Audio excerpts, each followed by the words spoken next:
A todos muchas gracias por estar aquí hoy acompañándonos en este curso de la alquimia del arte, símbolo, sueño e imaginación. Y os agradecemos especialmente porque la verdad es que venir hasta aquí y dedicarle tiempo por la mañana para aprender y pensar, pues no es nada fácil. Bueno, y agradecerte, Jaime, a ti también, porque cada vez que te hacemos una propuesta de tema lo coges, lo ensanchas, lo alargas y nos das unos cursos maravillosos. Entonces, te agradecemos que vengas aquí a compartir tus saberes y tus ideas. Muy bien. Y bueno, este curso va de la mano de una exposición que se inaugura esta semana en Casa de México, que se llama Fábulas Fantásticas y recoge una muestra de piezas del Museo de Arte Moderno. Y la idea un poco de la exposición es desmitificar la idea del México surrealista. Entonces pensamos que un curso que nos hiciera pensar un poco en la función del arte, en la simbología, y nos permitiera entender un poco los mensajes de las obras, pues era muy adecuado. O sea que nada, espero que lo disfruten mucho. Son 6 sesiones. Luego tendrán acceso a las grabaciones de las clases para que las puedan ver nuevamente. Y nada, no te quito ni un minuto más. Nada, vale, muy bien. Muchísimas gracias, No le he presentado, Marisa. pero a la maquilla le conocen. Gracias, Jaime. Esto de aplaudir al principio, no sé si es... si sigue los protocolos. Lo agradezco, esto significa que el público es amigo, es mucho más fácil todo entre amigos siempre y mucho mejor. Debería fomentarse que las cosas fueran entre conocidos y amigos porque, insisto, es 1000 veces mejor. Bueno, antes de nada, pues eso, todas las gracias de regreso. Gracias lo digo siempre que vengo aquí y lo digo cada vez más convencido de lo que estoy diciendo. Gracias a las personas, en primer lugar, gracias al proyecto, en segundo lugar, y gracias a la posibilidad incierta, difícil, de que un lugar como este exista y que existan estas condiciones, y además que un lugar de esta manera tenga la identidad, la solvencia y la valentía de ofrecer libertad y pensamiento. Libertad para los que venimos a enseñar, confianza, todas estas cosas que estoy diciendo no penséis que abundan por ahí fuera, no. Lugares que tienen las puertas abiertas para que vengan personas, profesores más o menos especialistas, profesores ambulantes, como es mi caso, a contar lo que tengan que decir sobre los temas que conjuntamente creamos oportunos. Entonces es un placer, además, ya sabéis, la docencia para adultos es un placer, la docencia para adultos que además quieren aprender y voluntariamente se prestan, es un placer sobreañadido, con lo cual es fácil. Yo siempre que me preguntan, oye, ¿y Casa de México qué tal? Digo, pues mira, es un lugar que lo hace todo fácil y bien. Y con mucha calidad. Da gusto entrar por esa puerta el día que sea y encontrarse las sorpresas que constantemente se van renovando y la cantidad de cosas que aquí ocurren. Con lo cual es un placer formar parte, es un honor, es un privilegio y ante eso solo uno puede sentir una profunda gratitud. Dicho esto, enlazamos con el tema. Yo me encuentro, mirad, atentos, porque en mi innovación pedagógica me han regalado esto, que estoy encantado, mirad, que no es más que un puntero de toda la vida. Y entonces me siento como un maestro de escuela antigua que es una cosa fantástica, aparatosa y muy pintoresca, que hoy lo voy a utilizar muchísimas veces, porque el asunto es arte, y vamos a hablar de arte, y vamos a hablar de experimentar el arte. No es un curso de historia del arte, no es un curso de teoría del arte, no es un curso de fundamentos del arte, es un curso de experimentar arte, es decir, facilitar la experiencia del arte. Y si no facilitar, enriquecer, ampliar, profundizar.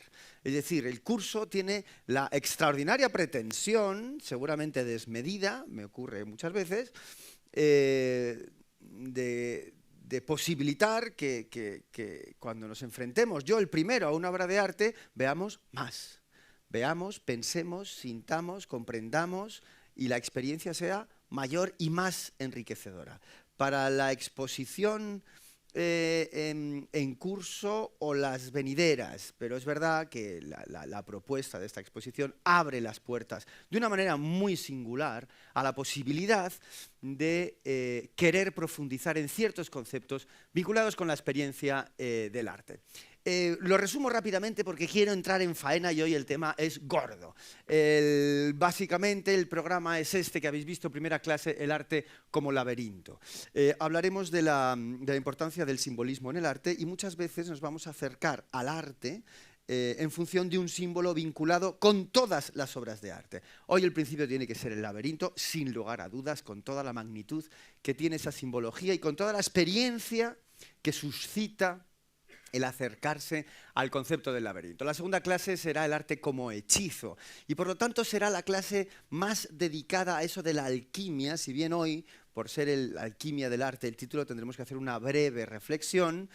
Repitiendo, a lo mejor pido perdón a los que han visto la conferencia de introducción, no me gusta repetirme, pero hay ciertos aspectos que sí conviene dejar claros, sobre todo para aquellos que no estuvieron, no pudieron o no tuvieron la oportunidad de estar en la clase de introducción. La tercera clase hablaremos del sueño, exclusivamente el sueño y el fenómeno de la ensoñación como parte fundamental de la experiencia del arte. La cuarta clase, la locura, no me puede gustar más el tema, la bendita locura, la locura que purga pecados ajenos, como la del loco de Machado, es decir, la gran locura de los Quijotes y de los aquellos que se atreven a ver más de lo que todo el mundo ve. Fundamental, la locura y el arte, la locura y la creación, la locura y el genio están íntimamente relacionadas. No solo el que ejecuta la obra, sino el que experimenta la obra. La quinta clase, el arte como oración, esa dimensión trascendente, contemplativa, espiritual, a la que puede optar la experiencia artística, en muchos de los casos, y ya por pura coherencia y sobre todo la clase práctica, absolutamente práctica, es la sexta clase, fábulas fantásticas, que no sé si la haremos aquí o en la propia exposición, utilizaremos todo esto que hemos visto aplicada a la magnífica exposición de fábulas fantásticas. Con lo cual, simplemente un pequeño comentario que hice en la clase de introducción. Alquimia es la palabra clave de todo el curso. Al final, los cursos, por más que uno quiera, se resumen en pocas palabras, ¿no? Está muy bien desarrollar, pero los conceptos son pocos, intensos, profundos y concretos. Todos estos aspectos de laberinto, sueño, locura, son partes del proceso alquímico. La alquimia, esta es la representación por muchos conocida de la alquimia en la Catedral de Notre Dame, la alquimia es un proceso. Esto me interesa mucho. Es un proceso, es un camino, y vamos a hablar de laberintos. Un laberinto es una peregrinación, es un recorrido. Una obra de arte me invita a un proceso. Un proceso, que lo diré, como todo proceso, se demora, tarda, necesita tiempo. ¿Cuánto tiempo le tengo que dedicar a una obra de arte? Mucho. Mucho es mucho más de 1 hora y 2 y 5 y 10 y una vida entera seguramente. Depende de la magnitud, de la importancia que yo quiera que esa obra tenga en mi vida y en mi experiencia. Pero ya sabemos que esto de pasearse de una manera bulímica por los museos, fagocitando impresiones de obras de arte para ver todo el museo en 1 hora y media porque es el tiempo que ya ahora vengo a otro museo, y entonces me zampo todo, y esta carrera para devorar supuestamente y ver arte, eso no es el plan. Este es el gran error. La idea del museo ha degenerado en esto, la idea de la visita cultural o turística ha degenerado muchas veces en hay que verlo. Entonces vas al museo y hay que ver las cosas y te detienes poco porque simplemente vas a marcar que has visto la obra de arte, porque como es muy importante, muy famosa, cuando vuelvas a tu casa te van a preguntar, oye, ¿viste? Sí, la vi.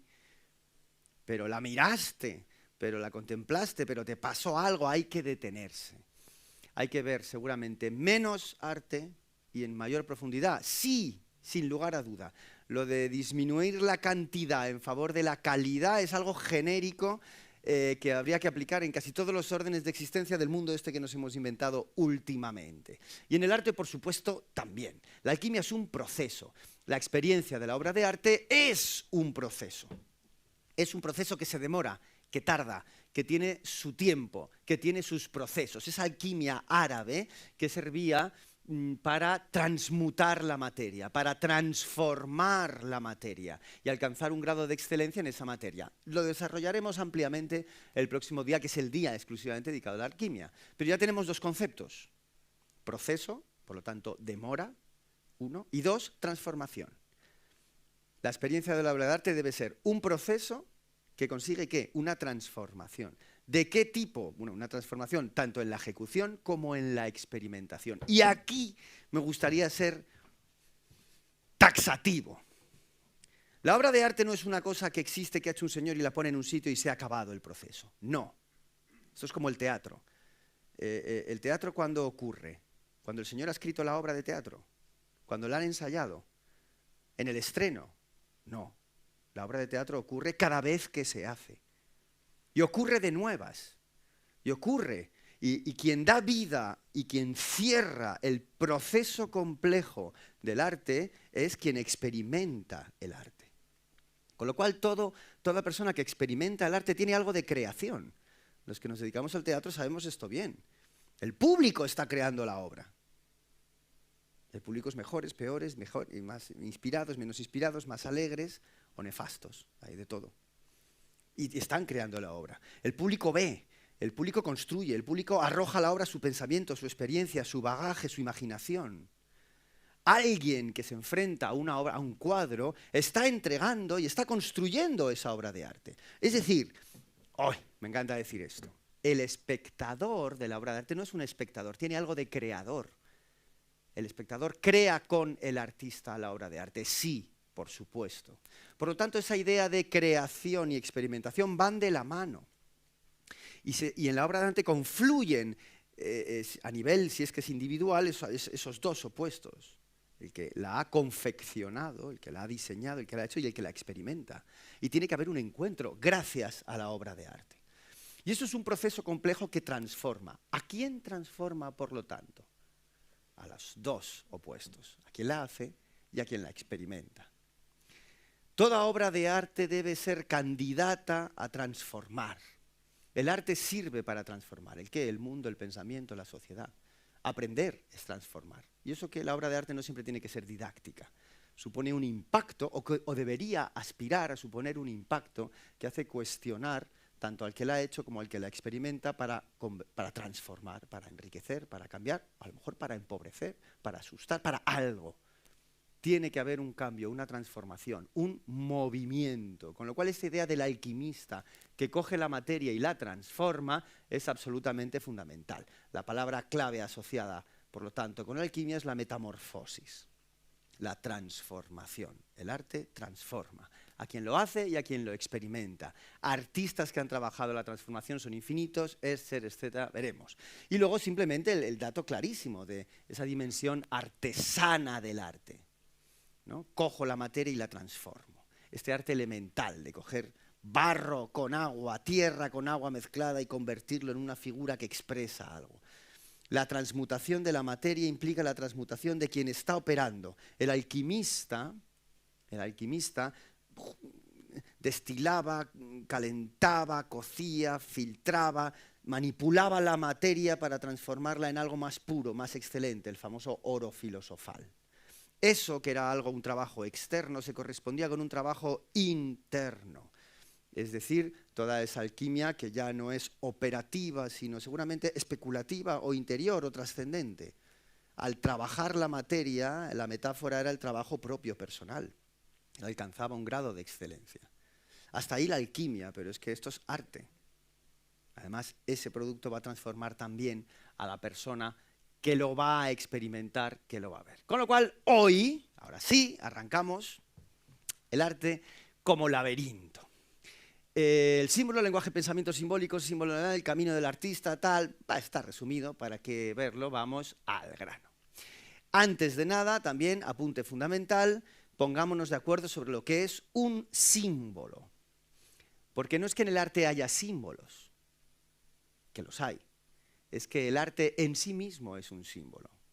Esto es lo que quiero aportar aquí hoy. La palabra símbolo, del griego símbolon, ya sabéis que era el resultado, como nos decía Heródoto, de una pieza, básicamente en general cerámica, algunas veces era de madera, del símbolon, que después degeneró en muchas otras maneras, y cuando dos personas que tenían un vínculo se separaban, porque uno se iba de viaje o pasaba algo, y cuando había una separación, cogían ese símbolon, lo partían y cada uno se llevaba, ahí está. Cada uno se llevaba una mitad, si es que la cosa había sido fragmentada por la mitad, ¿no?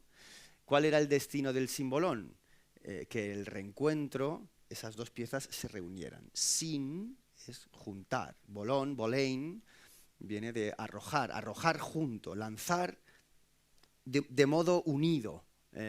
Por lo tanto, el símbolo era algo que había estado unido, que se separaba y tenía la opción de volver a unirse. Esta idea de que el símbolo une es fundamental, porque ¿qué es lo que une? Pues une una realidad física con una realidad inefable. Y cuando digo inefable es eso, que no se puede nombrar, que no se puede decir, que no tiene palabras en concreto. Si veo una cruz, ¿qué es? Es un símbolo. ¿Qué significa la cruz? Pues uno puede hacer la lectura mental, la elemental. Bueno, esto es el código, ¿no? Entonces, ahí no tendría categoría de símbolo, tendría categoría de signo. La cruz significa, ¿no? La A es la letra A. Una casita así es una casa. La cruz es el símbolo de los cristianos. No, pero más. ¿Qué significa? Es que la cruz se compone de una vertical, con lo cual ya tiene el símbolo de lo vertical, y una horizontal. Aparte, si la cruz es latina, no mide lo mismo esto que esto, sino que la vertical es más grande que la horizontal, con lo cual es ya la idea antropomorfa, tiene que ver con un cuerpo humano. Es la cruz cósmica, el más, pero humanizado, en el que la pata de abajo es más larga. Con lo cual me está hablando de dos opuestos, lo vertical y lo horizontal. ¿Esos son símbolo de qué? De los opuestos, de lo de arriba y de lo de abajo, del espíritu y de la materia, de lo corpóreo y de lo incorpóreo, del cuerpo y el alma, de lo que quiera. Dos opuestos que son siempre los mismos. El ser humano antropomorfo es aquel en el que se equilibran los opuestos y se alcanza una unidad. Fijaos lo que estoy diciendo, estoy trayéndole palabras a algo que en el fondo es inefable. Yo estoy explicando el símbolo. Esa explicación tiene un límite. Y hay algo que va incluso más allá de lo que todo el mundo pueda explicar. Las palabras tienen que servir para percibir y experimentar el símbolo. El símbolo sirve para unir una realidad física, tiene que tener una dimensión sensorial, con una grandísima idea inefable, a la cual me acerco a través del símbolo, porque no hay palabras suficientes. Mi labor aquí, a la hora de analizar símbolos, va a ser siempre frustrante, porque yo voy a llevar las palabras, yo tengo suficiente elocuencia para llevar las palabras al extremo que yo considero, al que pueda, pero a partir de ahí el símbolo es mucho más de lo que yo pueda decir y vosotros sabréis que es más. ¿Por qué? Porque ya opera dentro de vosotros, dentro de vuestra propia percepción, vuestra imaginación, vuestra sensibilidad, etc. Y a eso yo no le puedo poner palabras. Tal vez vosotros sí, o tal vez no, no pasa nada, lo experimento. Eso es un símbolo, ¿de acuerdo? O sea, que no es un signo, ¿no? Es esto significa esto y esto significa otro, es muchísimo más. Esta es la idea antigua, la original, la del simbolón griego, que es absolutamente fundamental. La obra de arte tiene... ¡Ay, se estoy dando para atrás! ¿La obra de arte tiene símbolos? Sí, pero vuelvo a repetir, no es que tenga símbolos, es que es un símbolo en sí misma. La obra de arte tiene una dimensión sensorial, material, entra a través de los sentidos y me conecta con una realidad. La obra en sí, que a su vez tiene un montón de símbolos. Con lo cual la realidad inefable y la realidad física se juntan en la realidad. No me quiero poner filosófico hoy porque vamos a un tema lo suficientemente interesante. Ahí está la alegoría de la esperanza. El otro día lo decíamos, cuidado con esta esperanza. Dice, ya está, esto es el símbolo de la esperanza. No, si yo traduzco, eso no es un símbolo, eso es un signo. Una alegoría tiene algo de signo. Esto representa no sé quién, no es un código. No, hay más. Una emoción, un sentimiento, una imaginación, qué es lo que le pasa, qué es lo que le ocurre, por qué va cegada, qué significa eso de la música, por qué está en una isla abandonada, qué es el mar, los infinitos símbolos que hay aquí que generan a su vez un aspecto simbólico de la obra, que por ejemplo esta, volveremos todos los días a verla un ratito para ver qué más cosas nos puede contar, para ver si vamos por buen camino a la hora de esa profundidad. Hoy el tema es la obra de arte como laberinto. Yo tengo una cierta obsesión, bueno, yo tengo muchas obsesiones, pero una de ellas, sin lugar a dudas, es el tema del laberinto, el laberinto clásico. El laberinto, que seguramente la palabra en su etimología viene de labris. El labris es un elemento mitológico, es un hacha de doble filo, típica de Creta, de la cultura cretense. ¿Sabéis? Es que tiene como dos filos, ¿no? El labris. ¿Qué tendrá que ver eso con el laberinto? Hombre, el laberinto y Creta, desde luego, van a estar íntimamente unidos. Mirad, me gustaría dejar una cosa clara. Yo voy a aprender esto, ya lo he aprendido. Uno ve esto y uno piensa, ¡ay, mira, un laberinto! Uno piensa en un laberinto y muchas veces piensa en algo erróneo. Erróneo. Este es el laberinto barroco, el laberinto después neoclásico. Ese es el laberinto de Alicia en el País de las Maravillas y de ese laberinto cortesano en el que tú te metes y te pierdes. Desgraciadamente, la acepción del laberinto ha caído en esto. Pensar que un laberinto es un sitio en el que tienes infinitas opciones y no encuentras nunca la salida, ¿no? Bueno, pues hoy lo primero que hay que hablar a la hora de la simbología del laberinto es que esto no es un laberinto, esto es un tipo de laberintos que no se ha encontrado otro nombre o sí. ¿Veis? Que aquí, yo por donde entre, voy por aquí, y aquí ya no puedo, tengo que dar media vuelta, y aquí puedo elegir, y aquí parece que hay uno, pero ¿veis? Aquí tengo una elección, puedo ir por aquí o por aquí, si voy por aquí, aquí a su vez puedo volver a elegir. Ese laberinto en el que yo me pierdo, no sé dónde estoy, y voy para arriba, para abajo, y puedo elegir, no es el laberinto, es otra cosa, y tendríamos que buscar otro nombre. Sin embargo, esto, ¿veis la diferencia? Entro por aquí, y tiqui, tiqui, tiqui. Ah, no, perdón.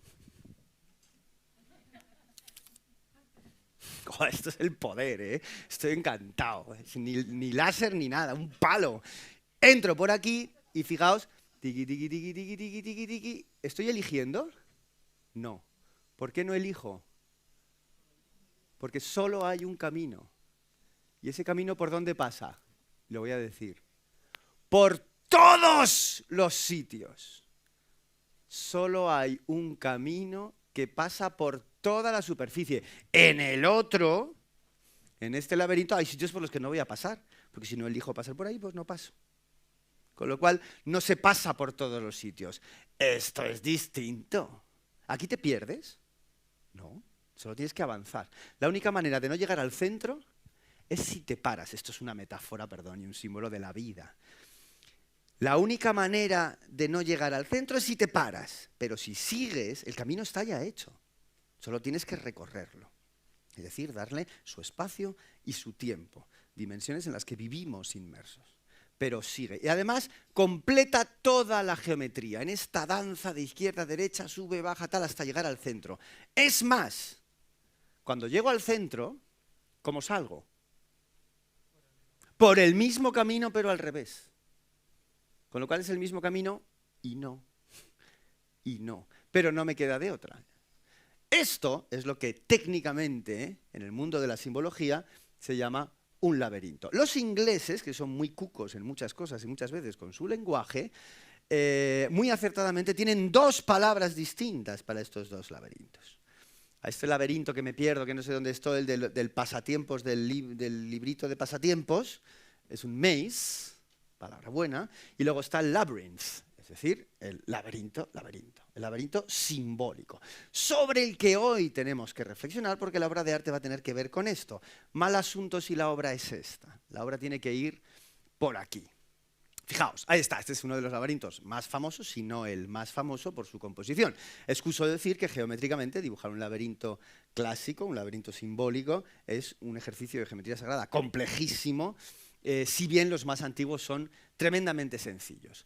Mirad, antes de aplicarlo al arte, este es el laberinto cretense, el laberinto más antiguo del que tenemos conocimiento con su carácter simbólico. Pregunta, ¿es un laberinto clásico? Sí. ¿Es un laberinto simbólico? Sí. Yo entro y solo hay un camino que recorro en todos los lugares de los que pasa. Y llegué. Centro del laberinto. Y para salir, al revés. Paso por todos los sitios, solo hay un camino. El laberinto cretense, el gran símbolo del laberinto.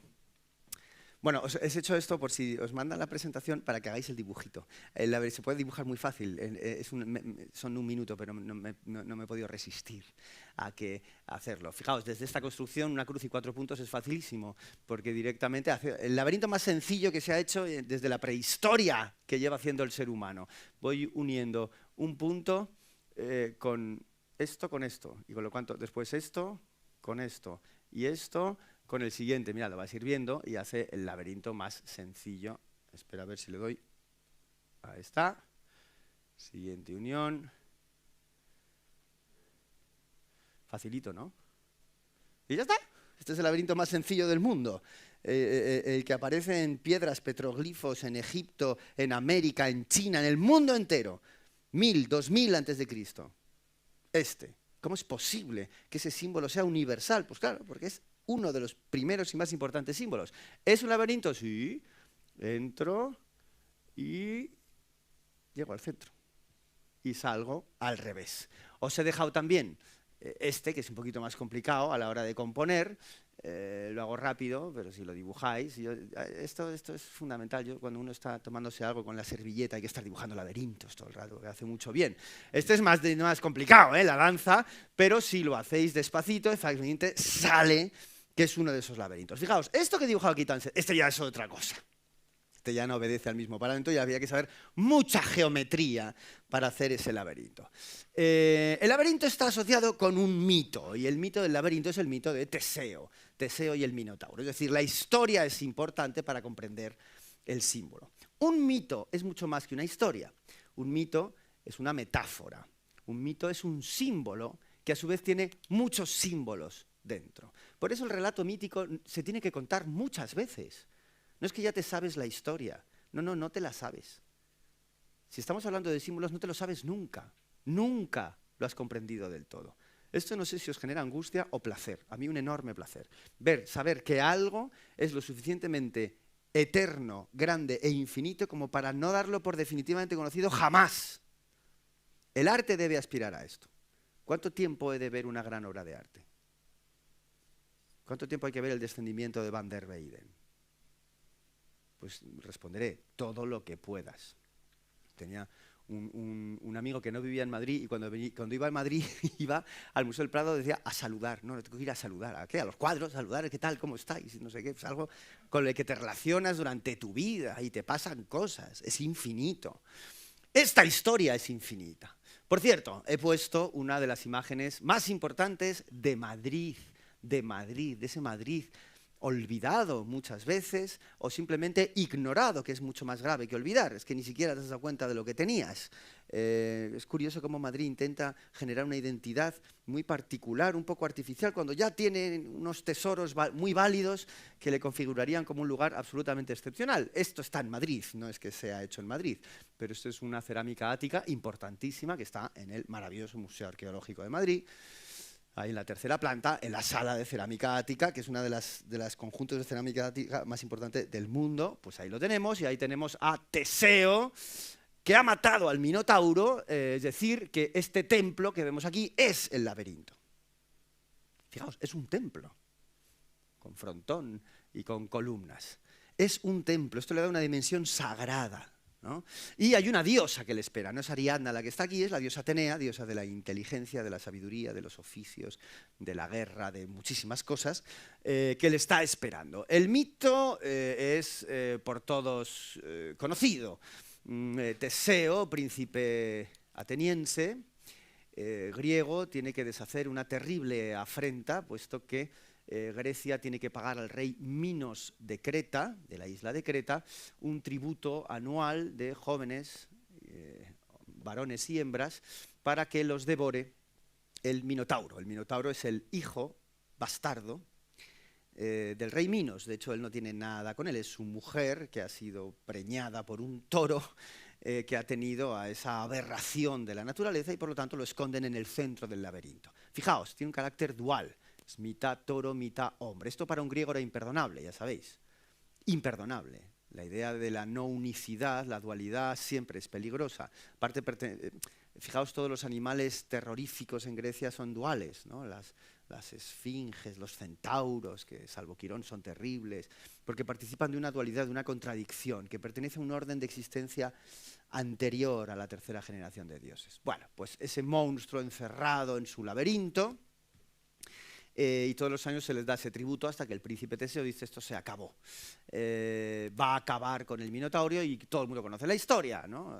Viaja con con el tributo, con los jóvenes que van a ser entregados.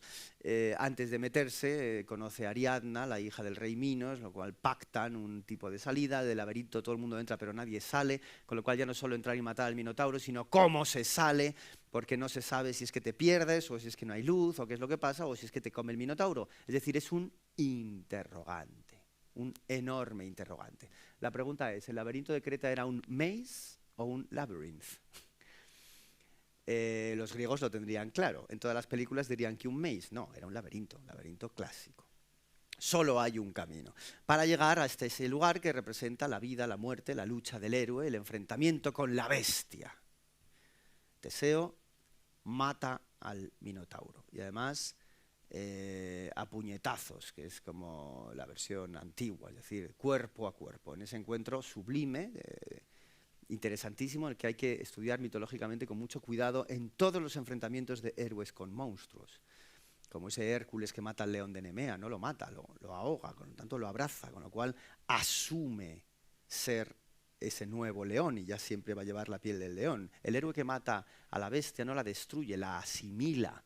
Ese es el concepto clásico de matar al héroe. Sea lo que sea el Minotauro, el nuevo Teseo, porque después de eso uno no va a haber una metamorfosis, una alquimia. El héroe que entra no es el que sale. Ha habido una transformación. Me encanta este dibujo prerrafaelita precioso, sencillísimo, Teseus, Minotauros, que se están jugando el escondite, ¿no? Voy, no, sí, que estás ahí, que no estás ahí. El centro del laberinto y el hilo, ese hilo simbólico, exquisito, bellísimo, que es el que conecta con las afueras del laberinto, que es donde está la realidad. El laberinto es un sitio mágico, de sueño, de transformación, de locura, de muerte, de todo de lo que va a este curso, el laberinto. Un curso tiene que aspirar a ser un laberinto. Me meto en el laberinto y empieza un proceso. Un curso, una clase es un laberinto. Experimentar una obra de arte es también un laberinto. El laberinto, fijaos, me encanta esta imagen, en esta ilustración del siglo XVIII, en los que alguien está guiando desde fuera, ¿no?, para salir del laberinto. Está en el centro. Es curioso que no va por donde los setos, va por donde los muros. Pero me encanta la imagen. ¿Qué veis aquí? ¿Qué parece? Un peregrino. El laberinto y la peregrinación es lo mismo. El que peregrina se mete en un laberinto. Esto indica dos cosas. ¿Cuántos caminos tiene el laberinto? El de entrar al centro y el de salir, como la peregrinación, que es de ir y de regresar. ¿No? Uno va a Santiago y regresa. Santiago es la muerte. Santiago es el laberinto, es el Minotauro. Fijaos, se llama además la Costa de la Muerte, se llama ese lugar. La Costa de la Muerte. Uno va ahí a morir. Finisterre es el fin del mundo. Uno no termina en Finisterre, uno empieza en Finisterre. Empieza el camino de regreso, de reconstrucción. En fin, teoría elemental de los laberintos y de la peregrinación, totalmente desoída y descuidada a día de hoy, ya me fastidia. Tengo que poneros esto antes de llegar a lo del arte. Ya todo esto son obras de arte. Esto es el famoso laberinto de Pilos, la tablilla de Pilos. Pilos, la Pilos de Néstor, del rey Néstor. El Néstor, el de la Ilíada y la Odisea, el anciano Néstor, bueno, pues Pilos, que era su ciudad, ardió y todo se destruyó. Todo menos ¿qué? Menos la cerámica, que se volvió a cocer y fue más resistente, con lo cual, ¿qué nos queda de Pilos? Cerámica. Y de repente una cerámica en la que por detrás hay unas cuentas logísticas, hemos comprado 7 burras, 2 no sé qué, de repente aparece el laberinto de Pilos. Uno de los más antiguos de la historia de la humanidad, laberinto. Y es uno clásico. Lo que pasa es que cuadrado, pero te metes y efectivamente lo configuras. Fijaos, bueno, en Inglaterra, ¿de cuándo son estos laberintos? Vaya usted a saber, algunos dicen 1000, 1200, 2000 antes de Cristo. Pues imposible de saber. El laberinto es un símbolo que lleva acompañando al ser humano de los símbolos más antiguos de la civilización. La idea de el proceso. Voy, me enfrento con la muerte y salgo. Y venzo. Y solo hay un camino, y solo hay una opción, y no me puedo detener. El siglo XII genera laberintos tan complejos y tan bellos como este, que es el famoso laberinto, pero fijaos en monedas griegas de Nosos, Creta, siglo III a.C., ahí tenemos el laberinto, el mismo laberinto de Pilos. Sencillo, el laberinto cretese en Nosos de dos maneras, es decir, bueno, en Pontevedra, España, el famoso laberinto, la piedra que vas ahí en medio del campo y te encuentras el laberinto grabado en un trozo de granito. Y dices, pero cómo va a ser? En Italia, en Luzanas, en Egipto, en el mundo entero. Que diréis muchos de vosotros hoy, pero ¿cómo no sabía yo esto de los laberintos? Pues eso digo yo. No sé cómo no lo cuentan en los colegios. Bueno, la famosa jarra etrusca de la Tagliatella, que cuenta la guerra de Troya y ponen un laberinto clásico, cretense. En la India, en fin, donde queráis, laberintos, todos ellos. El gran símbolo humano, prehistoria. El laberinto romano, los famosos laberintos romanos que los ponían los romanos delante de las villas, en las puertas, porque decían que los espíritus se metían en el laberinto y ya no sabían salir.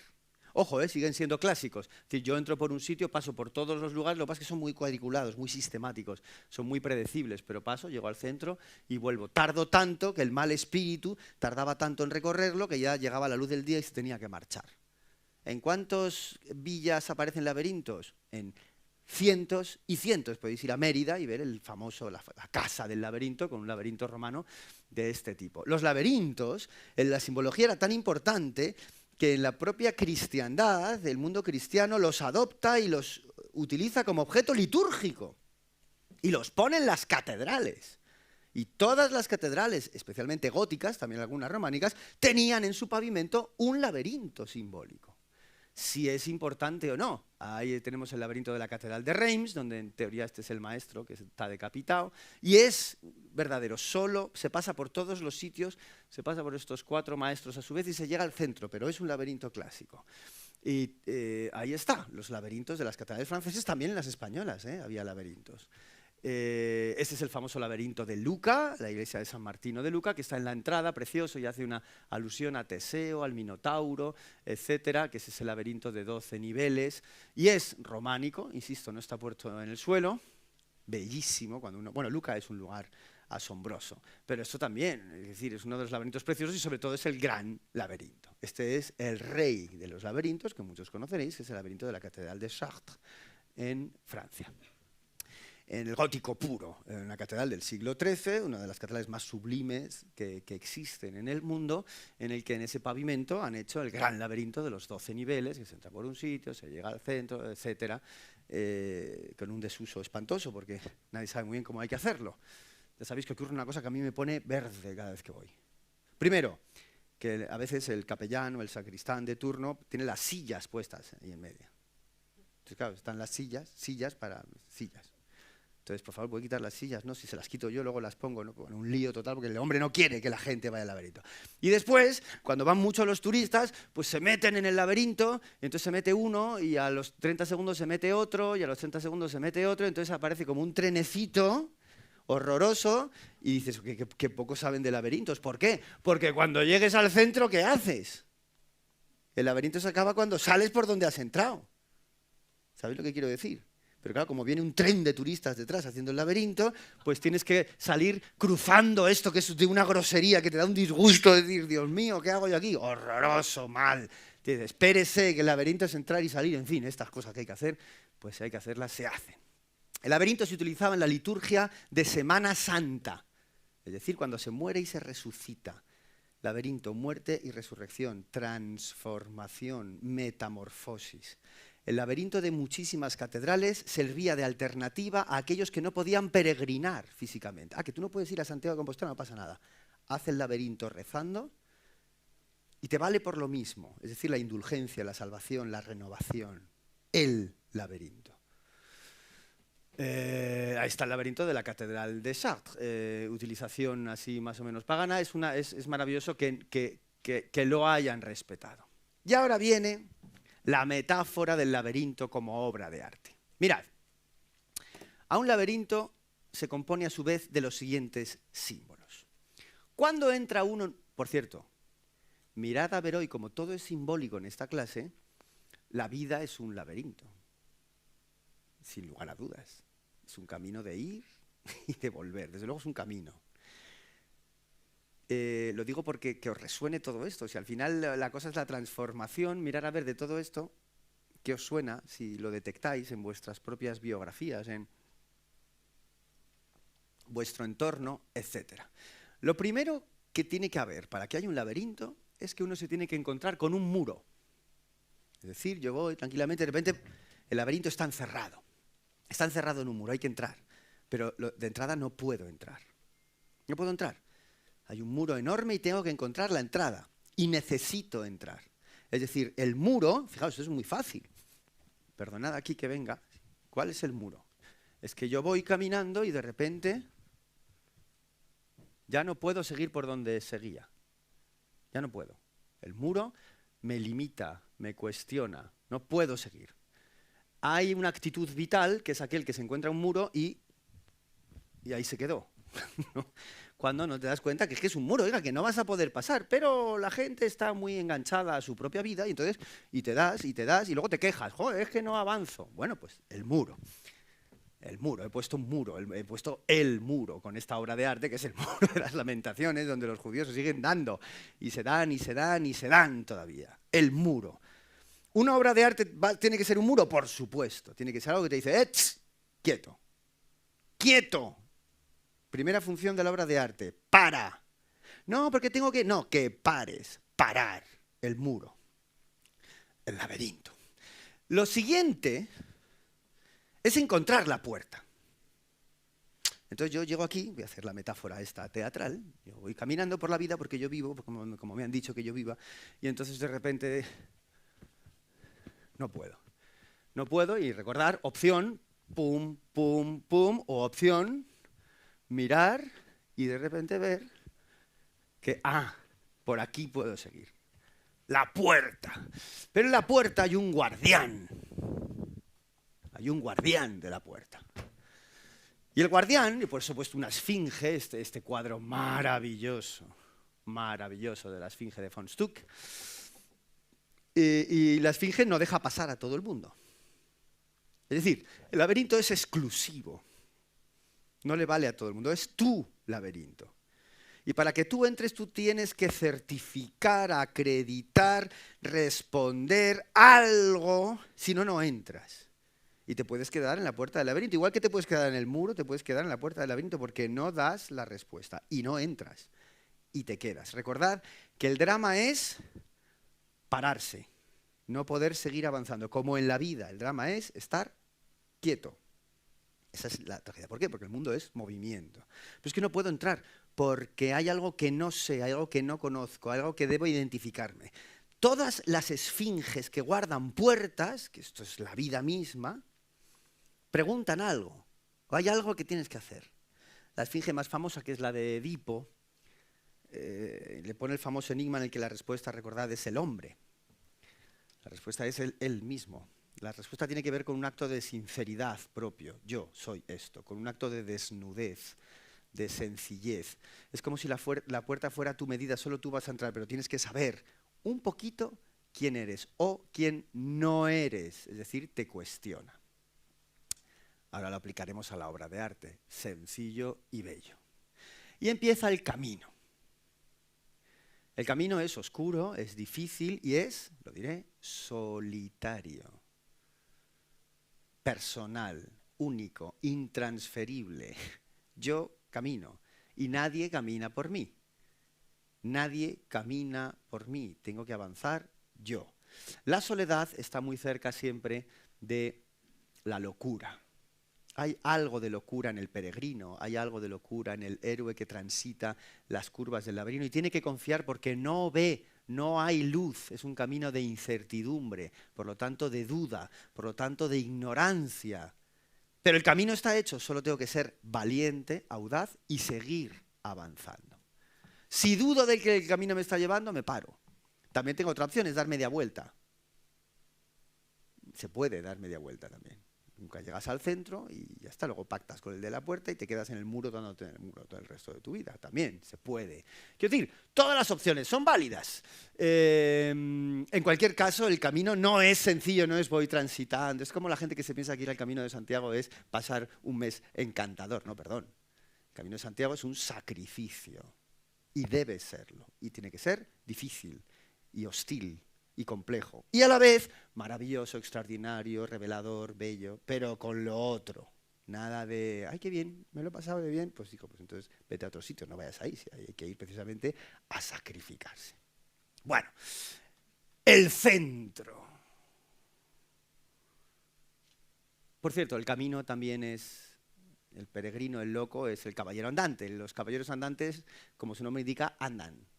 Van andando, no están quietos en su casa esperando a que les llamen para resolver un entuerto. No, se van encontrando los entuertos porque van andando y están en movimiento, siguiendo ese patrón en busca del centro, que llámalo centro, o llámalo Dulcinea, o llámalo como quieras llamarlo, lo que hace que te muevas.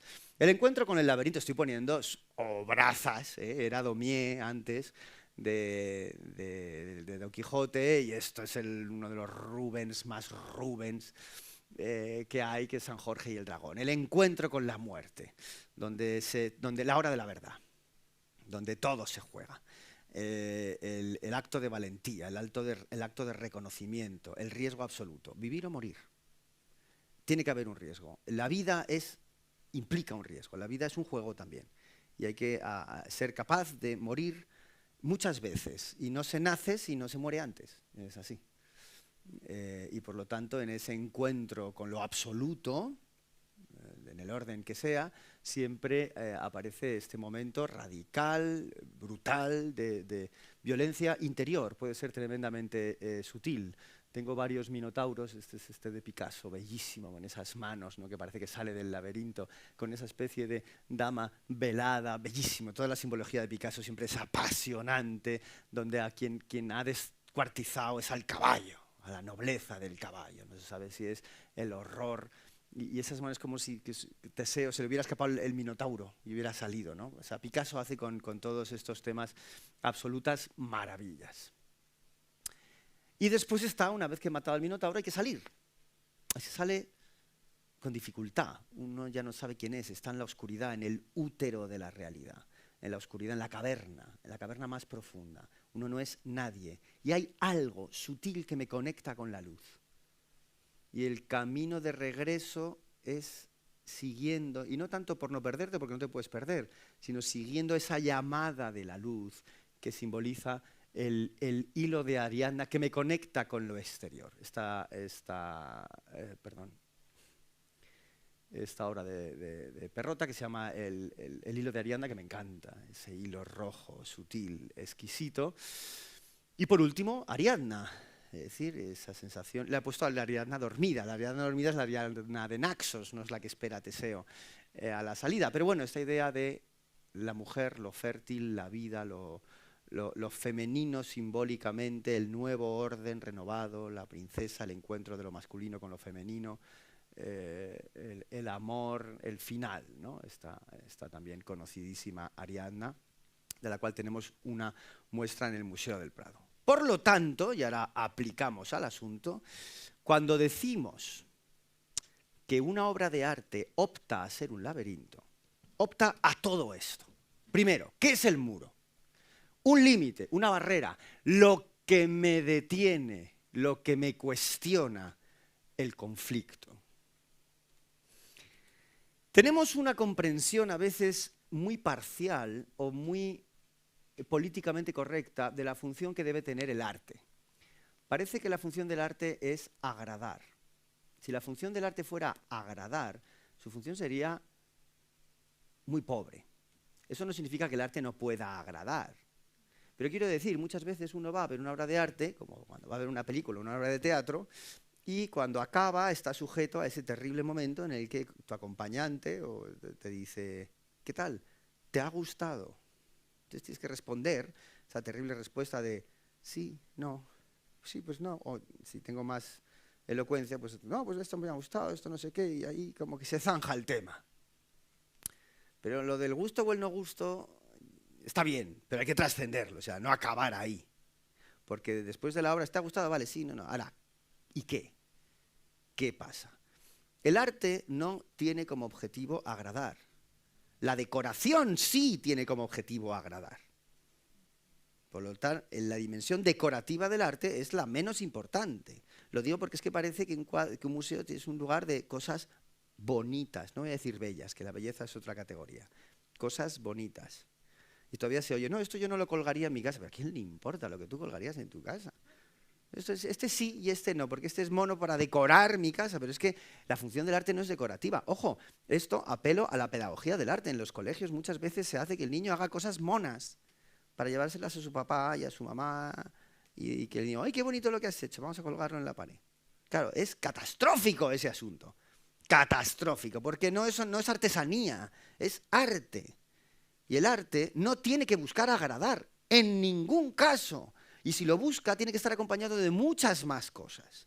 El arte, en primer lugar, como laberinto, tiene que poner un límite, una barrera, algo que te detiene, algo que te cuestiona. Es decir, tiene que suscitar un conflicto. Y el conflicto a veces es emocional, es mental, es estético el conflicto. Pero algo me detiene. El arte no ha nacido para ser algo cómodo, ni confortable. Esa no es la vocación del arte. Yo estoy hablando de arte, no de artificio. Arte, el arte profundo. Es el arte que por su impacto, a lo mejor por su belleza te detiene. Ah, claro. Durante mucho tiempo ha sido así. Te detiene y te cuestiona, ¿qué es eso? ¿Cómo es posible? A lo mejor te detiene por su virtuosismo, a lo mejor te detiene por su excelencia, a lo mejor te detiene por su mensaje, por su transgresión, a lo mejor te detiene porque no entiendes absolutamente nada, a lo mejor te desagrada en un principio. Vale, pero tiene que haber un muro, tiene que haber un muro. Insisto, nada peor que pasearse por un museo, ¡ay, qué bonito! ¡Uy, este me gusta! ¡Ay, este tal! ¿No? Usar y tirar, ¿no? ¡Ay, pues este! Ya, ala, ya he visto, vamos a comer. No, no. Primera opción cuando uno va a una exposición o a algún sitio, el muro. Porque yo me voy a meter en un laberinto y me tengo que encontrar con el muro. Y hay obras que son un muro, y además esto es personal e intransferible también. Hay obras que son un muro y otras que no, para mí. Quédate en las que sí. Quédate en las que sí, en las que te supone un conflicto, en las que no entienden, en las que te detienen, las obras que te detienen. Y que no te detengan porque sean famosas, que te detengan porque no sabes nada de ellas, porque el muro te lo encuentras. ¡Pah! ¿No? Es fantástico ir a un museo y no saber nada de ese museo. Es lo mejor del mundo, porque hay que no saber en muchos casos. Para darte de bruces con el muro y decir, ¿qué es esto? ¿Qué es esto? A mí me pasó una vez en una exposición, yo vivía en Chicago y trajeron una exposición de Degas en el Art Institute. Y yo pensaba que conocía a Degas, las bailarinas, los caballitos, no sé qué, ¡ay, qué bien! Pues voy a ver a Degas. Y además, como no, europeo, pues queda como, ¡ay, esto es americano! Total, que estaba yo viendo los cuadros de Degas, encantado, qué bonito, claro, era esas edades en las que uno es joven y prometedor, luego eso se pasa. Y de repente me encontré con un grito rojo brutal, que es el cuadro, no sé si lo conocéis, La Coiffure. La Coiffure de Degas. Si no lo conocéis, no lo busquéis ahora en vuestros dispositivos, miradlo después. Que es rojo, rojo vermellón. Todo es rojo en ese cuadro. Y aparece una jovencita desdibujada, medio embarazada, en el que una señora le está peinando. En francés, coiffé. Con lo cual es la coiffure, el peinado. Y le está tirando de los pelos y le duele y hace así como, ¡ay! Bueno, esto me lo imagino yo, es que no se ve, no lo sé. Hace, ¡ay! Y tiene una mano en la barriga porque está como medio embarazada y hay un fuego y la que la está peinando tiene el pelo así recogido y está tirando. Eso era. Bueno, pues fue un muro. Yo ya no pude salir de ahí. Era como, ¿qué es esto? Bueno, voy a ver, no, ya no quería ver más, ya no me importaba la exposición. Esta sensación de yo he venido a ver esto. Y me tengo que meter en ese laberinto. Entonces el muro te lo encuentras. No lo puedes buscar, te lo encuentras. Entonces esa sensación un poco incierta, venturosa y aventurosa. La dimensión épica del que experimenta la obra de arte es fundamental. No tengo ni idea y voy. Y ¡pah! De repente una cosa te paraliza. Y ahí me quedé enganchado. Sigue siendo mi cuadro favorito de la historia del arte, La Coiffure de Degas. No sé lo que me pasa, sigo sin comprenderlo. He ido 30 veces a Londres a verlo y no me basta. O sea, yo sigo un poco en el muro ahí, no he pasado. Además, no. Ojo, puede ser, pero el laberinto ha empezado. Muro. Ya vais viendo por dónde va la clase y el curso. Esto es una especie de manual de aprovechar más y disfrutar más del arte. Lo primero, un muro. 2, el guardián. Si encontráis un muro, buscad el guardián. Tengo que decir que yo creo que sí lo encontré en Degas, pero bueno. ¿qué es el guardián? Es decir, ¿cuándo puedo entrar a relacionarme? Las condiciones, la oportunidad, el momento, la verdad, la esencia, la validez, la identificación. ¿Qué héroe es el que entra en el laberinto? El que deja la esfinge. Y la esfinge, ¿qué te pregunta? Si eres tú la persona adecuada. La obra de arte te cuestiona, te para. Primero te para el muro y después te dice, ¿tú de qué vas? Y hay algo tuyo que abre la puerta. Algo tuyo, un recuerdo, una vivencia, un aprendizaje, un dato, puede ser intelectual, una emoción, una frustración, una empatía con lo que se está contando, un gusto por los colores, un paisaje, no sé qué. Y hay algo que más allá del impacto es mío en ese cuadro. Esto es fundamental. Todo espectador tiene que pensar que esa pintura, que esa escultura, que se la han hecho a él. Porque es verdad. Madre mía, lo que estoy diciendo yo aquí, sí, es verdad. De repente aparece una intimidad con la obra de arte. Es decir, yo no sé lo que verán los demás, pero yo, ese es el guardián. Cuando la respuesta a la obra eres tú, es que hay algo que soy yo. Y no sé si soy la señora que te están peinando, no sé si soy la que peina, si soy el fuego, si soy el rojo o qué soy, pero yo estoy ahí, hay algo mío, profundamente mío. Con lo cual, alguien ha hecho algo que yo tengo dentro. Y cuando me pongo delante, brota. Ese es el guardián. Y te da permiso para entrar. Esto es muy bonito, esto que estoy diciendo. Todo me voy a beber. Claro, es así. Quiero decir, altas expectativas. Uno tiene que ser exigente con el arte, muy exigente. No hay que coleccionar, veo 70 cosas, no. Exigente, hay que exigir. ¿Por qué? Porque lo que hay que hacer es transformarse. Identidad, validez, esencia. Y además es lo que soy en este momento. No siempre va a ocurrir. Hay una cosa de sincronía. Si no creéis en las casualidades, que es muy recomendable no creer en las casualidades, os habrá pasado muchas veces que te encuentras con la obra de arte que te tienes que encontrar cuando te la tienes que encontrar. Y si te lo hubieras encontrado 5 años antes, no hubiera habido ni muro ni guardián. Y de repente dices, es que es ahora, es que me está hablando a mí ahora de lo que me pasa. ¿Sabéis que cuando tienes una cosa en la cabeza, de repente eso aparece en muchos sitios? No sé, ¿no? Lees una cosa y de repente no sé quién te habla de eso. O te encuentras un anuncio de eso o en el periódico aparece y dices, buen asunto. Esto es como las flechas amarillas del Camino de Santiago, es que vas por buen camino. Ojo, muro, guardián, puerta. Y de repente dices, sí, puedo entrar. 3. Candidatura al laberinto de la obra de arte, el camino. Y ahí empieza lo que decía al principio, el tiempo, el ritmo, el aprendizaje, la observación, la búsqueda, la soledad, la incertidumbre, la confianza. Ahí empieza el flirteo con la obra de arte.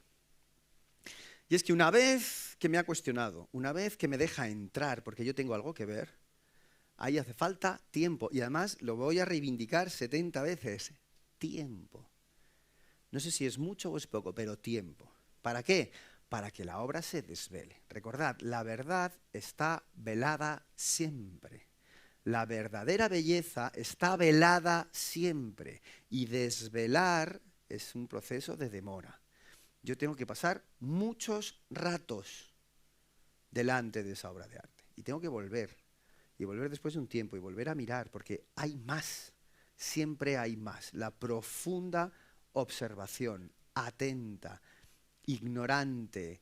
Y ojo, y ahí empieza el aprendizaje y el estudio. Y por supuesto que es magnífico, por supuesto, y esa es la labor de muchos de los profes, empezar a arrojar información. ¿Qué les ha pasado a otros ante esa obra de arte? ¿Quién la pintó? ¿Por qué la pintó? ¿Cuándo la pintó? ¿Cómo está hecha? ¿Cómo se ha conservado? ¿Cuál es la historia del cuadro? ¿Hay que saber cosas? Sí. ¿Para qué? Para el camino. Porque todo eso va a enriquecer y voy a ver más, y voy a ver más, y me relaciono con demora. Una peregrinación, el héroe dentro del laberinto, es un aprendizaje. Recordad que en la Edad Media, y de ahí en adelante, la iconografía del peregrino era el caminante con su sombrero de ala ancha, con su bordón y con su libro. El libro. Aprender es una peregrinación. Con lo cual, relación con la obra de arte, despacio, tal. y uno llega aquí. Esto no lo sé yo describir. Daré algunas indicaciones. El culmen, la hora de la verdad, el secreto, el espejo, el misterio, el estupor, el encuentro. ¿Se llega a un centro con la obra de arte? Y la respuesta, según los especialistas, yo también lo creo, es que sí. Hay un momento dado en el que esa obra, ya lo que tenía para ti ya se te ha desvelado. Y no es eso que tenías al principio, tiene que ver con eso, pero es más. Te ha dado lo que esa obra tiene para ti. Eso no significa que la tengas definitivamente vista ya, no, va a volver a ocurrir. Pero en la experiencia hay un momento sutil, silencioso, oscuro, misterioso, en las que la identificación entre tú y la obra es absoluta. El mensaje que tiene esa obra de arte, el mensaje, la consistencia, la experiencia, ocurre dentro de ti. Es cuando la obra te ocurre. Tú ya no eres separado de. Es una extensión tuya. Te apropias de la obra. Ya es plenamente tuya. Te da la sensación de saber por qué se ha hecho, te da la sensación de conocer al que la ha hecho. Esto con la música ocurre. La música es un arte, es el arte más directo que existe, el más. No tiene filtros. Suena y... Y hay momentos, por eso la metáfora del dionisíaco, ¿no? Que estás escuchando una gran obra y de repente dices, es que no es que me guste, es que soy esto, o sea, es que me envuelve por completo. Es que yo y esta experiencia es lo mismo, es que ¿qué voy a hacer aquí cuando salga yo de aquí?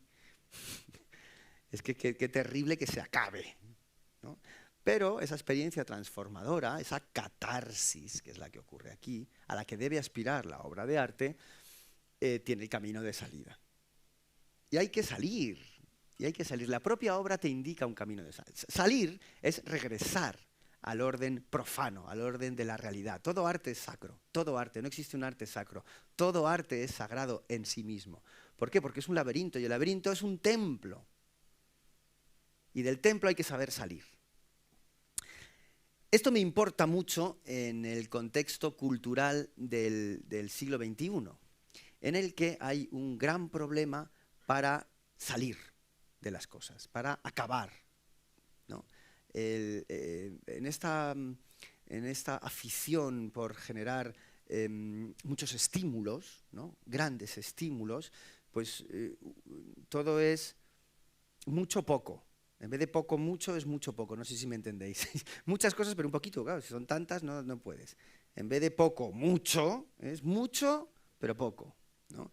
Entonces todo lo comienzas, todo lo arrancas, todo lo pruebas. Y cuando tú pruebas algo, pues nunca se concluye, porque son solo pruebas. Para concluir algo tienes que haber tenido una relación con eso, ¿no? Porque se acaba en el momento en el que lo estás utilizando. Entonces, eso en el arte es un agravio y es una lástima. Tienes que tener una relación para concluirla. Y concluirla es salir de ese estado. Es tan sencillo como parar, dejar de ver la obra y volver a la realidad. Es el hilo de Ariadna, es algo que te conecta con la vida, con lo prosaico. Es como si una ceremonia, fijaos, os voy a poner un ejemplo. Vosotros imagináis una misa católica, en el que en la consagración y en la comunión, acabada la comunión, te vas a tu casa. Hay mucha gente que hace eso muchas veces. No, ya he comulgado y me voy. No, hay que concluir. Y después de eso se dan las gracias y después se dice no sé qué y después se canta, no sé qué. ¿Por qué? Porque voy a romper otra vez el camino de regreso, en el que todo eso, para que tenga validez, lo tengo que llevar al mundo de fuera. Es decir, la persona renovada que se prepara para salir. Salir de un concierto a veces, salir de una ópera cuando es buena, eso se ha acabado. Ojo, el momento álgido ha ocurrido y la cosa tal, te dejan para que la cosa se acabe, pero después tú no puedes coger y ¡hala, venga ya, sí, vámonos! ¿No? Estás como, Dios mío, ¿qué es esto? ¿Qué ha pasado? Y tengo que casar dos mundos, esto y lo de ahí fuera. Que sí, que luego has quedado para tomar algo, no sé qué, ya, pero hay un proceso. Pues al ver una gran obra de arte igual. Ese es el hilo de Ariadna, lo que me conecta con esa realidad. Pero ojo, tengo que ser leal a lo de fuera y a lo que me ha ocurrido. Y esa lealtad hace que eso lo lleve. Por eso luego bueno es compartirlo, hablar de ello, decir, pensarlo los días de después, todo lo que ocurre después, que es donde veo el resultado de la transformación, si es que está ocurrido. Y luego está el mundo de la realidad. el arte se experimenta en sitios especiales, pero la realidad es Ariadna, la vida, ¿no? El nuevo orden. He de decir que yo soy de esas personas que creen profundamente en el que el arte transforma la realidad. El arte transforma a las personas, transforma las sociedades. El arte no es solo testigo de una sociedad, no es testigo de la transformación de una sociedad. La sociedad que tiene un gran y un buen arte es una sociedad viva, que está en movimiento, que ese proceso de creación y experimentación después ha transformado el orden habitual de los acontecimientos. Eleva la mirada de las personas. Eleva la mirada hacia los demás, hacia uno mismo, hacia todo ese orden de cosas que transmite la obra de arte. Dicho esto, madre mía, qué cosa más intensa. Experiencia de la obra de arte. Pues esta es la propuesta de hoy. He puesto esta imagen sencilla, elemental, de quien observa. Aterrizando un poco. La primera metáfora, el próximo día hablaremos de alquimia, pero hoy era el laberinto. El laberinto es un camino. Entonces simplemente tenedlo como primer dato a la hora de hacer esto. Y he puesto la visión a lo mejor más visual, más clara, más elemental de alguien que se enfrenta a la obra de arte. Bueno, pues resulta que esta obra de arte, sea cual sea, o esta u otra, y a veces el arte tiene lugares insospechados, no siempre está en los museos, no siempre está, quiero decir, el arte puede ser una persona que está hablando, o alguien que canta, o alguien que escribe, tiene muchas formas, ¿no? Es mucho más libre y mucho más civilino de lo que parece. Pero bueno, estamos hablando de esta especie de arte oficial, de este mundo siempre difícil. Hay una palabra que me espanta, la digo aquí, aunque igual no debería, pero bueno, da igual, es la palabra cultura, ¿no? Que el arte dependa de la cultura me da miedo, ¿no? Y especialmente me dan miedo las instituciones culturales. Y lo que observo yo es que muchas veces la institución cultural no solo en el fondo está en contra de la esencia misma del arte, precisamente por ese carácter institucional que en sí mismo es enemiga de los laberintos. Cuidado con ciertas concesiones. Por eso digo que este mundo de la cultura que me da miedo, yo cuando digo cultura, dicen, di arte y ya está. Eso que ocurre y que puede ocurrir en muchísimos entornos, de repente es este espectador que se enfrenta a la obra de arte. Probad. Este curso tiene sentido, esto es lo de quien lo probó lo sabe. Probad el arte como un laberinto y teniendo en cuenta que el laberinto desde tiempos inmemoriales está organizado con sus subsímbolos, el muro, la puerta, el camino, el centro, el hilo y la salida, eso que es un símbolo universal de transformación, de entrar y salir, de morir y nacer, con toda la visión de toda la historia, probad eso. Primero, examinad dónde ha habido laberintos en vuestro existir, en vuestra presencia, en vuestra vida, uno. Y dos, aplicadlo a la obra de arte. Es decir, mañana, pasado, algún día, venga, va, a meter en un laberinto. No se acabará ese día, pero será una sensación apta. ¿Apta para qué? Apta para que el arte ocupe el lugar que necesita en su verdadera función. El arte siempre tiene algo supuestamente inútil, pero tiene la utilidad de lo inútil, como el famoso ensayo, ¿no? Porque es objetivamente inútil y subjetivamente tremendamente útil. ¿Qué ocurre? Que ese cambio, que esa transformación, es muy difícil de medir, es sutil, opera en lo inefable, que es donde se maneja el símbolo y por lo tanto la esencia misma de la obra de arte. A lo largo de todos estos días veremos que la obra de arte siempre tiene unas connotaciones muy particulares. Con el arte hay que ser, lo he dicho antes y repito, y me gusta mucho insistir en esta idea, el arte tiene que ser exigente. El arte debe exigir y la persona que experimenta el arte también debe ser exigencia. La exigencia. Y me quiero meter hoy, para no hacerlo en otros días, sí, tengo tiempo, me quiero meter hoy en un dato fundamental, al cual estaremos sujetos muchísimas veces y que creo que hay que ver con valentía y luego también saber salir de ahí. Y es si cualquier arte vale o no vale, esa terrible polémica. Pero entonces, ¿qué es arte y qué no? Si me vale a mí, vale ya. Tiene que valer a muchos. ¿Qué expectativas hay que tener con respecto a la obra de arte? El siglo XX ha sido absolutamente arrollador con respecto a este concepto. Cuando digo arrollador, es que ha descompuesto, no deshecho, ha descompuesto las leyes de la creación, que seguramente hasta finales del siglo XIX estaban íntimamente ligadas a la excelencia y a la virtud de un oficio.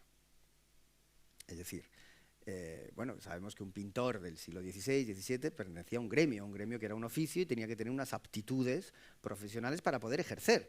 Quiero decir, Velázquez, si no, no hubiera podido ejercer, o el Giotto, cualquiera. Hay gremios concretos. Además, no era considerado una labor intelectual, sino una labor artesanal, aunque hicieras vírgenes, retablos o lo que fuera. Mientras eso ocurría, el arte siempre estaba, insisto, supeditado a la excelencia en una técnica, a la excelencia a una virtud asociada a que sé hacer algo. Pinto bien, tengo los pigmentos, sé esculpir, he pasado unas pruebas. Es decir, no había academias de arte, pero había formación profesional. Es muy difícil que antes del siglo XIX un gran artista sea considerado gran artista si no tiene una gran técnica. Ojo, hay gente con gran técnica que no es considerada un gran artista, o sea, no vale solo con la técnica. Pero el saber hacer algo muy bien parecía una condición necesaria. Llega el siglo XX y con el siglo XX llega la transformación de las artes. La transformación de las artes es la transformación del ser humano, no es otra. O sea, no se puede separar. La propia idea del ser humano es diferente. La relación con el orden metafísico, espiritual, en general, con la religión, que no es exclusiva, pero la relación con la naturaleza y la relación entre el resto de los... con el colectivo, es decir, el hombre con el propio hombre, cambian radicalmente desde el principio de la Revolución Industrial, pero todas esas consecuencias de manera masiva ocurren a lo largo del siglo XIX, y ya vemos que hay una pre-vanguardia con todos estos fenómenos impresionistas, etc. Se entiende perfectamente que la pintura, que es un ejemplo muy claro, no solo ocurrirá en la pintura, pero en la pintura es un ejemplo muy claro, esa idea de romper las reglas anteriores, las reglas de la academia, las reglas de la excelencia técnica para pintar, bueno, pues parece que es que la limitación técnica también es una limitación a la hora de expresar, en la expresión. Los impresionistas juegan un papel clave en la historia del arte y la pintura. Insisto, no solo ellos. Sincronizados con la aparición de la fotografía, del cine, y esto va a afectar a la música, del tiempo, del arte que se vuelve más popular, que ya no es tan elitista, que aparece para otras, con otras finalidades, el arte como pedagogía, bla, bla, bla, bla, bla, bla, bla. Y llega el siglo XX y de repente parece que la excelencia técnica no es tan importante. Y la cosa se va degradando de tal manera que no pintando muy bien, y habría que definir qué es pintar bien, no sabiendo esculpir muy bien, no sabiendo dibujar muy bien, no sabiendo mucha armonía musical, no sabiendo todo aquello que antes sí se sabía, parece que se puede hacer algo digno de suscitar una experiencia artística, con laberinto incluido. Y parece que sí. Y entonces empieza a descuidar ese aspecto. Hasta que, a lo mejor, aparecen artistas que ya no saben hacer nada muy bien, ¿no? Pero tienen el ingenio, la gracia, y ya si no sé pintar, ni sé esculpir, ni sé tal, pues no pasa nada, pero tengo mucha gracia para poner esto aquí encima y así, y oye, ¿quién me va a decir a mí que esto no es una obra de arte? Porque además me lo he currado porque se mantiene en equilibrio, está una tarde, ¿no? Y ya está. Entonces esto lo pongo y oye, si esto despierta y nos entramos, ¿verdad? Es en el que estamos en el espinoso mundo del siglo XX, en el que ya, incluso a nivel general, dices, no sé yo, la famosa frase, ¿no? Esto lo hace cualquiera. No sé si se lo ha oído muchísimas veces. Esto lo hace un niño de 5 años.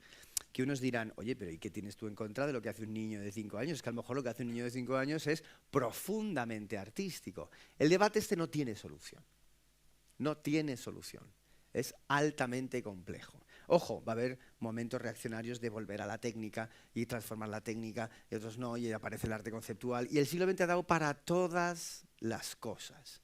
Hay cosas que rayan el escándalo y que se pueden parecer a una tomadura de pelo. Esto es una opinión personal, yo creo que sí, por supuesto, ¿no? Sobre todo cuando el arte cae en manos de una especulación mercantilista y ya no es la experiencia artística, sino la validez social que con fines especulativos y económicos se le da a un trabajo determinado, absolutamente magnificado, sobrevalorado y que cae, y todos lo hemos visto y todos lo seguimos viendo. Además hay una cosa clarísima, la población desde el siglo XIX cada vez de una manera más masiva en los entornos de lugares democráticos, pues tiene acceso a la educación, con lo cual el arte ya no va a ser solo para unos pocos, se abre la mano y la experiencia del arte pues tiene que tener ese eco. Y aparece una especie de arte popular, fijaos en la música lo que ha pasado, que todavía sigue habiendo esa división terrorífica entre música clásica y la otra, y la otra, por cierto, menor. Es decir, pero si es música, ¿por qué esas categorías? No, porque esto es la que escucha todo el mundo. Ah, que el arte bueno es lo que solo unos pocos entienden. Y empieza este negocio de los complejos con respecto al arte, ¿no? Yo tengo que ir a Reina Sofía porque, oye, la cultura, por cultura, ¿no? Porque tengo que ver, y a ser posible me tiene que gustar. Y esta cosa de que yo estoy delante de ese cuadro y digo, pero claro, veo a otra persona que está dando una charla y una conferencia sobre el punto blanco, sobre el fondo blanco, y te está contando una cosa y dices, no sé si vale más el cuadro o la conferencia. En cualquier caso, esta sensación de que yo debo tener una serie de aptitudes para experimentar la obra de arte y como no las tengas, que yo soy indigno y entonces el Olimpo de los dignos que conocen, saben y legitiman las obras de arte son las guías a las que nunca podría acceder. Terrible eso que pasó. Consejo, esto va a pasar. Yo voy a intentar poner aquí a lo largo de este curso vanguardias, no vanguardias, cosas del siglo XX, de finales, clásicas y arte griego. Absolutamente todo. Justificado en función del valor de sus símbolos, de su propuesta, de su mensaje. Hay veces que con mejor técnica y otras veces con técnicas exquisitas. Evidentemente el amor por la artesanía del trabajo bien hecho es innegable y es un atractivo potentísimo de una obra de arte. ¿Es condición sine qua non? No, porque hay veces que hay conceptos que no lo precisan. ¿Podemos categorizar? No. Ahora, sí que me parece fundamental la honestidad con respecto a la experiencia de la obra de arte. ¿Qué arte es válido? Pues mira, no lo podemos decretar de manera máxima. Pues un arte que opta a ser, cuanto menos, un arte transformador y un arte que implica un recorrido. Es decir, un arte que de alguna manera me hace entrar dentro del laberinto, ¿no? Por eso me quería empezar con el mito del laberinto.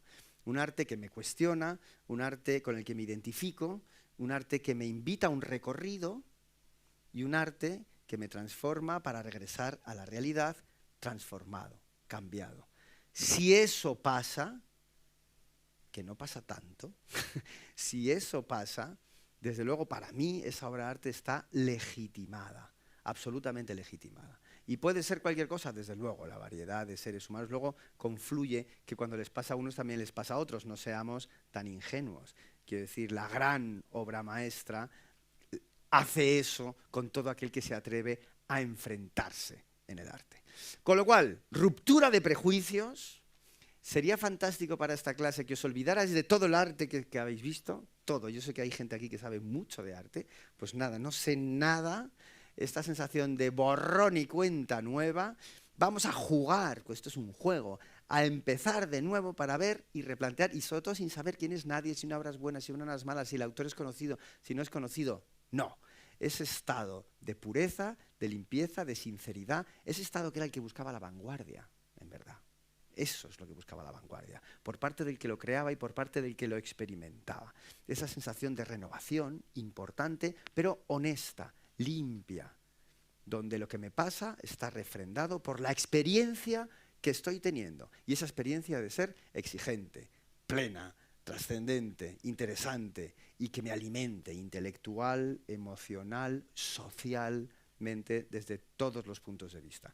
Yo creo que si nos adentramos en este tema de esta manera, conseguiremos sin lugar a dudas devolver al arte a un lugar que le pertenece, clarísimo, de muchísima dignidad y muchísima importancia, colocar el arte en el foco de interés de todo ser humano por el hecho de ser un ser humano. Todavía a mí me escama cuando alguien dice, pues no, es que le gusta el arte. Claro, a ti no. No, es que le interesa el arte, no, es muy, muy artístico. Que no, que es condición humana. Es una cosa de humanos para humanos. ¿A quién le tiene que interesar el arte? A todo el mundo, a todos los que pasean por la calle, lo sepan o no. Hay algo suyo ahí para ellos y además es la única manera. No hay nada que lo pueda suplir. Es decir, no tendría que ser opcional. Yo no soy quien para obligar, pero decir, pero claro, pero los grandes temas están ahí. O puedes decir, no, es que a mí no me gusta la literatura. ¿Pero qué dices? ¿Será que no la conoces? No es que no te guste, es una cuestión. Primero no es una cuestión de gustar y después es como decir que no me gusta comer. No se discute, te gustarán más unas cosas, pero tienes que comer. Entonces es un alimento, sin lugar a dudas. ¿Un alimento de qué? Del espíritu, por supuesto. Con lo cual la misión es alta, elevada y profundamente noble. Hasta aquí. Muchas gracias.